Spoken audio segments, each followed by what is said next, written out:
ابراہیم علیہ السلام اپنے اکلوتے بیٹے کو اللہ کی راہ میں قربان کرنے کے لیے راضی ہو گئے، وہ بیٹا جو انہیں زندگی بھر دعائیں کرنے پر ملا تھا۔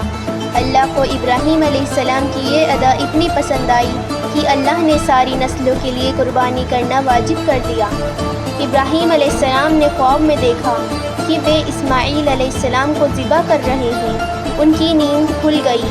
ابراہیم علیہ السلام جانتے تھے کہ انبیاؤں کے خواب اللہ کی طرف سے وحی ہوتے ہیں، لہٰذا انہوں نے اس خواب کے مطابق عمل کرنے کا ارادہ کیا۔ ابراہیم علیہ السلام کے لیے یہ بہت بڑا امتحان تھا۔ اگلے دن ابراہیم علیہ السلام اٹھے اور ان کی بیوی ہاجرہ کو کہا، ہمارے بیٹے اسماعیل کو نلاح کر اچھی طرح تیار کر دیجیے۔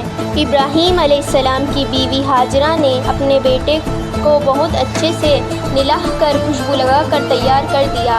ابراہیم علیہ السلام اپنے بیٹے کو لے کر پہاڑ کی طرف روانہ ہو گئے۔ ابراہیم علیہ السلام یہ تکلیف بھرا فیصلہ کر چکے تھے کہ وہ اپنے بیٹے کی قربانی دیں گے، پر شیطان کو کیسے منظور ہوتا کہ کوئی اللہ کی اطاعت کرے؟ تو شیطان کام پر لگ گیا۔ وہ سیدھا ابراہیم علیہ السلام کی بیوی ہاجرہ کے پاس ایک بزرگ کی شکل میں گیا اور ان سے کہا کہ ابراہیم تمہارے بیٹے کو کسی دعوت میں نہیں، اسے قربان کرنے کے لیے لے گئے ہیں۔ یہ سن کر ہاجرہ بہت حیران ہوئی، پر وہ سمجھ گئی یہ ضرور اللہ کا حکم ہوگا، تو انہوں نے شیطان سے کہا کہ اگر اللہ نے ایسا کرنے کا حکم دیا ہے تو یہ ہماری خوش قسمتی ہے، یہ تو میرا ایک بیٹا ہے، اگر میرے اسماعیل جیسے 1000 بیٹے بھی ہوتے تو میں خوشی خوشی اللہ کی راہ میں قربان کر دیتی۔ جب شیطان ہاجرہ کو بھڑکانے میں ناکامیاب ہو گیا تو سیدھے اسماعیل علیہ السلام کے پاس گیا اور کہنے لگا کہ تمہارے بابا تمہیں مارنے کے لیے لے جا رہے ہیں۔ اسماعیل علیہ السلام نے کہا کہ اگر یہ اللہ کا حکم ہے تو میرے لیے یہ اس سے بڑی کیا خوش نصیبی کی بات ہے کہ میں اللہ کی راہ میں قربان ہو جاؤں۔